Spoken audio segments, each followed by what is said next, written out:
Hello friends, good afternoon. আমার হায়দ্রাবাদ থেকে কলকাতার জার্নির একটা ছোট্ট ব্লগ তোমাদের সামনে উপস্থিত করতে চলেছি। আমি হায়দ্রাবাদ থেকে কলকাতা এসেছিলাম বাই প্লেন, সেই জন্য এয়ারপোর্টে রীতিমতো চলে এসেছি। এরপরে এয়ারপোর্টের ভেতরে ঢোকার পালা। তো গাড়ি থেকে নেমে গিয়ে হাঁটা চালু করে দিয়েছি। এরপরে সমস্ত ডকুমেন্ট দেখিয়ে ভেতরে প্রবেশ করব। সেই সময় আমি ক্যামেরাটা একটু অফ করে দেবো, বাকিটা তোমাদেরকে দেখিয়ে দিচ্ছি যে আমি হাঁটা চালু করে দিয়েছি এয়ারপোর্টের দিকে যাওয়ার জন্য। এয়ারপোর্টের ভেতরে প্রবেশ করতে গেলে তার আগে টিকিট দেখিয়ে সমস্ত ডকুমেন্ট ক্লিয়ার করে তারপরে ঢুকতে লাগবে, এটা সবারই জানা। সেই জন্য ক্যামেরাটা অফ করে দেবো। অফ ক্যামেরা করে এটা করতে হবে। চারিদিকের ভিউটা একটুখানি দেখিয়ে দিলাম। নেমে যাওয়ার পরে বাইরেটা কিন্তু খুবই ফাঁকা ফাঁকা, ভেতরটা দেখা যাক এয়ারপোর্টের ভেতরে কতটা সেরকম ভিড় রয়েছে। চলো বাই বন্ধুরা, রাখলাম। এয়ারপোর্টের ভেতরে ঢুকে গেছি। যে সকল জায়গাতে ক্যামেরা চলবে না সে সকল জায়গাতে আমি অফ ক্যামেরা করে দেব। অন ক্যামেরা করার কোনো কথাই ওঠে না। যাই হোক, আমি ভেতরটা দেখিয়ে দিচ্ছি। এবারে আমাদেরকে লাগেজটা দিয়ে দিতে হবে। লাগেজের জন্য সমস্ত ডকুমেন্ট দিয়ে দেবো, ক্লিয়ার করে দেবো এবং সই করে দেবো। সেগুলো সবাই প্রত্যেকটি বন্ধুই তার নিয়মাবলী জানো, সেগুলো আর বিস্তারিতভাবে কিছুই জানাচ্ছি না।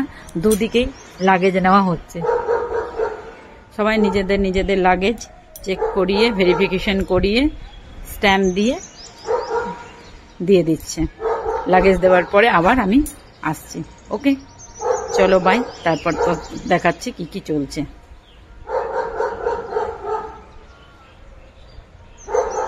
আমি লাগেজ জমা দিয়ে দিলাম। এরপরে চলে এসেছি প্ল্যাটফর্মে। এই প্ল্যাটফর্ম বলছি এয়ারপোর্টের ভেতরে কি কি তোমার অ্যাক্সেসরিজের দোকান রয়েছে। এত বেশি ট্রেনে জার্নি করি যে প্ল্যাটফর্মটাই বেরিয়ে যাচ্ছে বারবার।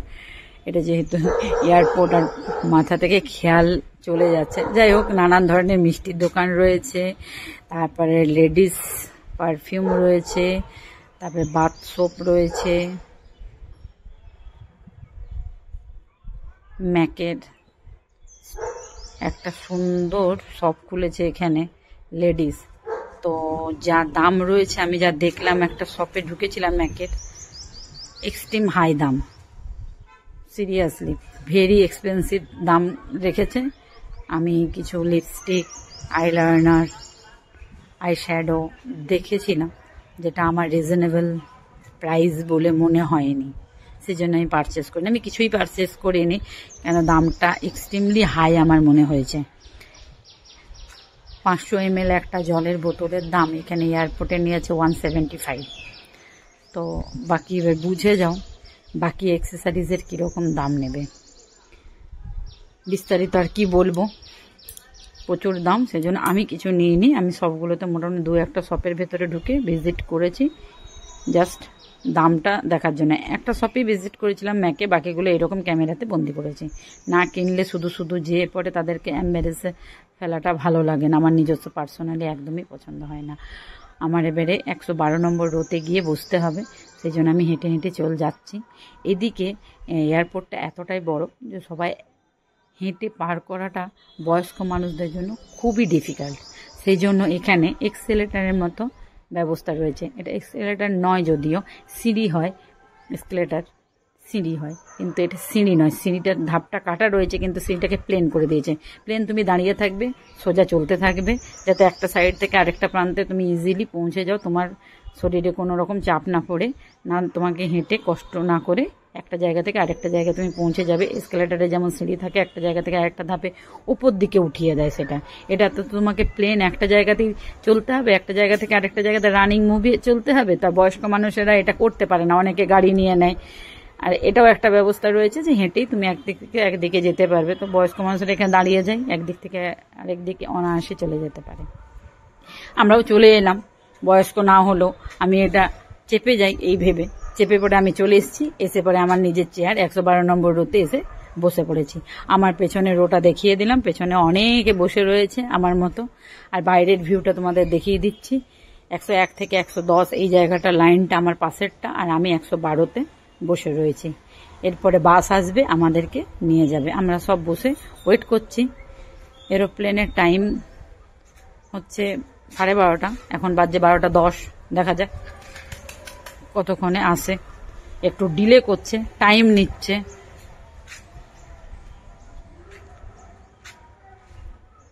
চলে এলো বাস, বাসে আমরা চেপে পড়েছি। বাস চলছে, আমাদের প্লেনের দিকে নিয়ে যাচ্ছে। বাসের থেকে নামবো, প্লেনে চাপবো, প্লেনের এক্সপিরিয়েন্স তোমাদেরকে দেখাবো ভেতরটা কিরকম ছিল। এটা হচ্ছে বাসের ভেতরটা। প্রচুর মানুষজন যেখানেই যায় সেখানেই ভাবে সবাই যে আমি আগে চেপে যাই, আমি আগে চেপে যাই। বয়স্ক মানুষদেরকে ধাক্কা মেরে দাঁড় করিয়ে রেখে কম বয়সী ছেলেমেয়েরা সিটে বসে যায়, তারাই দাঁড়িয়ে থাকে এবং কম বয়সী ছেলেমেয়েরা সিটে বসে থাকে। যাই হোক, মানুষের এটা নিজস্ব চরিত্র, যে কিছুই বলার বা করার নেই। এখানে সবাই নেমে গেলাম বাস থেকে। বাস থেকে নেমে এবারে প্লেনের দিকে চললাম। এবারে আমরা উপরের দিকে উঠবো। আমার প্লেন ইন্ডিগো প্লেন সামনেই দাঁড়িয়ে রয়েছে, বেশ বড় একটা হিউজ প্লেন। এবারে চেপে যাব। এর আগেও আমি প্লেনে চেপেছি, কিন্তু আমি সেই সময়তে কোনো ব্লগ বানাতাম না, ভিডিও তো তুলতাম না, এই সকল আমার জানা ছিল না। 2-3 বারই আগে চেপেছি যদিও, তো আমি এই সকল করতাম না। ছবি আছে ফেসবুকে দেওয়া। তো এবারে আমার ফার্স্ট টাইম আমার নিজের এক্সপিরিয়েন্সটা শেয়ার করছি। আমি টিকিট কনফার্ম মানে চেক আপ করিয়ে নিলাম। ভেতরে ঢুকবার আগে একবার টিকিটটা চেক আপ করে, তো টিকিটটা আমার চেক আপ করানো হয়ে গেছে। এবারে আমি ওপর দিকে উঠবো, তার আগে একটা ছোট্ট সেলফি নিয়ে নিয়েছি। এবারে চলো, ওপর দিকে ওঠার টাইম এসে গেছে। আমরা ওপর দিকে আস্তে আস্তে বাসে করে প্লেনের উপরে চেপে যাচ্ছি। চেপে পড়ে আমার জানলার ধারে সিট ছিল, অনেকে দেখো সেলফি নিচ্ছে, দাঁড়িয়ে দাঁড়িয়ে আমি দেখাচ্ছি। দেখো প্রত্যেকে সেলফি নিচ্ছে নিজের নিজের মতো। বাইরের ভিউটা ঠিক এরকম, প্লেনে চাপার ঠিক আগের ভিউটা হচ্ছে এরকম। এটা হচ্ছে হায়দ্রাবাদ সিটির ভিউটা, ঠিক আছে? এটা হায়দ্রাবাদ সিটির ভিউ। হায়দ্রাবাদ সিটির ভিউটা তোমরা দেখে নিলে। এবারে আমরা ভেতরে ঢুকে যাচ্ছি। এখানে এয়ার হোস্টেসরা আমাদেরকে ওয়েলকাম করলো। করার পরে আমরা নিজের নিজের সিটে এসে বসে পড়লাম। আমার নিজের সিটে সামনের ভিউটা তোমাদেরকে দেখিয়ে দিচ্ছি। এরকম ছিল, আমি এখানে বসছিলাম একদম জানলার ধারে। জানলা দিয়ে তোমাদেরকে বাইরেটা দেখিয়ে দিচ্ছি। এগুলো হচ্ছে তোমার প্যাকিং যে ব্যাগগুলো, যারা আমরা আগেই দিয়ে দিয়েছি, নিজের নিজের লাগেজ যে আগেই দিয়ে দিয়েছিলাম জমা, সেই লাগেজগুলো নিয়ে আসার গাড়ি। ছোট ছোট গাড়িগুলো যেগুলো দেখলে প্লেনের নিচে, ওটা লাগেজ নিয়ে আসার গাড়ি ছিল। ওগুলো ওই গাড়িগুলোতে লাগেজ এসে নিচে হচ্ছে। এই ইনফরমেশনগুলো প্রত্যেকেই জানো। যাই হোক, আমি একটুখানি জাস্ট জানিয়ে দিলাম। এয়ার হোস্টেসরা সমস্ত জিনিস সবাই নিজের নিজের ভরে নিয়েছে। এবারে উপরের সিটের ওপরে যে এখানে লাগেজ রাখা আছে সেই জায়গাগুলো বন্ধ করে দিচ্ছে। যারা বন্ধ নিজেরা করেনি তারা নিজেরাই বন্ধ করেছে, আবার যারা করেনি তাদেরগুলো এয়ার হোস্টেসটা বন্ধ করে দিচ্ছে। এই যে লাগেজের গাড়িগুলো নিচে রাখা রয়েছে, প্লেনের ডানাটা দেখা যাচ্ছে। এবারে আস্তে আস্তে আমার প্লেনটা ছাড়বে। যখন প্লেনটা ছাড়ে আর যখন প্লেনটা মানে যখন টেক অফ করে এবং যখন ল্যান্ড করে, এই দুটো টাইমেই সব থেকে বেস্ট টাইম আমার নিজস্ব জীবনের এক্সপিরিয়েন্স। আমার এই দুটো টাইমই সব থেকে বেস্ট লাগে। এক তো ল্যান্ড করার সময়, এক টেক অফ করার সময়। টেক অফ যখন করে না দারুণ লাগে, এবং ল্যান্ড যখন করে তখনও খুব সুন্দর লাগে। মধ্যেখানটা তো কিচ্ছু অনুভবই করা যায় না, মেঘের মধ্যে করে স্থির প্লেনটা যেতে থাকে। খুব একটা বিশাল আমার ভাল লাগে না। হ্যাঁ, এটা একটা ভাল লাগে যে আমি প্রচুর উপরে আছি, পুরো মেঘের মধ্যে থাকি। নিচের দিকে তাকালেও লোকজন দেখা যায় না, খালি তুলো ভাসছে মনে হয়। মেঘগুলো যেগুলো ভেজা তুলের মধ্যে খালি মেঘ ভেসে বেড়ায়, কিছুই আর মনে হয় না বিশেষ। একটু গু করে জাস্ট একটা শব্দই মনে হয় বিশেষ। আমার সেই টাইমটাতে কিছুই ফিলিংস আসে না। হ্যাঁ, টেক অফের সময় আর যখন ল্যান্ড করে, এই দুটো টাইম আমার সিরিয়াসলি খুব ভালো লাগে। তো এখনো আমাদের প্লেনটা ছাড়েনি। বাইরের ভিউটা দেখালাম, এদিক থেকেও একটা প্লেন দেখা যাচ্ছে, দেখো দেখিয়ে দিচ্ছি। দুটো জানলার মুখোমুখিটাতেই আমি মধ্যেখানটাতে বসেছিলাম। আমার খুব সুন্দর ভিউটা বাইরে দেখতে পাচ্ছিলাম, বাইরের জিনিসগুলো দেখতে পাচ্ছিলাম। খুব ভালো ছিল। চারিপাশের পরিবেশটা খুব শান্ত, চুপচাপ, সব নিজের মতো বসে আছে, প্লেনগুলো ছাড়ার ব্যবস্থা করছে। যখন প্লেনটা ছাড়ে ঠিক তার আগেটায় অনেকটা নিজের লাইনে নিয়ে যাওয়ার জন্য চলতে থাকে। নিজের লাইনে যে রো দিয়ে ও নিজের রুটটা চয়েস করবে, সেই রোটা আস্তে আস্তে আস্তে আস্তে চুজ করতে অনেকটা টাইম লাগে। আমার দেখো প্লেনটা স্টার্ট হয়ে গেছে, ছেড়ে দিয়েছে আর কি প্লেনটা, কিন্তু টেক অফ করেনি। টেক অফ করার আগে অনেকটা, একটা লাইনের পরে আরেকটা লাইন, আরেকটা লাইনের পরে আরেকটা লাইন, ওরা জানে যে কোন লাইনটা দিয়ে আমাকে উঠে যেতে হবে। তো সেই লাইনে যতক্ষণ না পর্যন্ত যাচ্ছে তার আগে গুড়গুড় গুড়গুড় গুড়গুড় করে প্লেনটা চলতেই থাকে, যেন একটা গাড়ি চলছে, গাড়ির মধ্যে তুমি বসে আছো, এই ধরনের একটা বাস ফিল হয়।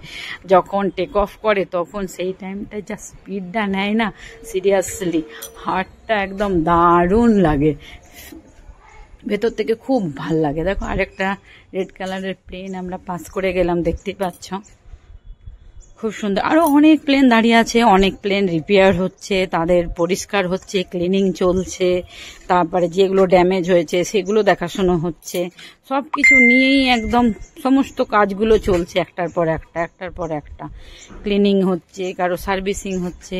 আমরা টেক অফ করে গেছি। দেখো ওপর থেকে নিচের ভিউটা তোমাদেরকে দেখিয়ে দিচ্ছি। ওপর থেকে নিচের ভিউটা দেখতে পাচ্ছ কিরকম ঠিক দেখতে লাগে? দেখো ওপর থেকে নিচের ভিউটা, বলে না যে মাটির সঙ্গে নিজের পাটাকে আঁকড়ে ধরে রাখতে, এখন কিন্তু আমার পাটা মাটির সঙ্গে আঁকড়ে ধরে নেই, আমি উপরে হাওয়ায় ভাসছি। নিচের ভিউটা দেখো, দেখিয়ে দিচ্ছি কীরকম লাগছে। এটা হায়দ্রাবাদ সিটি, এই জাস্ট কিছুক্ষণ আগে টেক অফ করলো। আমরা কলকাতায় পৌঁছে গেলাম। কলকাতায় পৌঁছে গিয়ে এবারে আস্তে আস্তে আমাদের নামার পালা। কলকাতা থেকে আমাকে ফিরতে হবে আসানসোলে।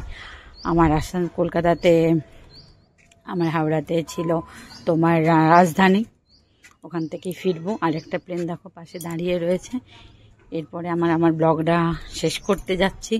আমার ব্লগটি যদি ভালো লাগে তাহলে লাইক করো, কমেন্ট করো, শেয়ার করো এবং বন্ধু হয়ে পাশে থাকার অনুরোধ রইল। সবাইকে শেয়ার করে দিও যাতে আমার পেজটা গ্রো করে, আমার প্রোফাইলটা সবাই যেন দেখে এবং আমার বন্ধুর সংখ্যা অনেক বারে বেড়ে যায়। ধন্যবাদ, রাখলাম এখানে।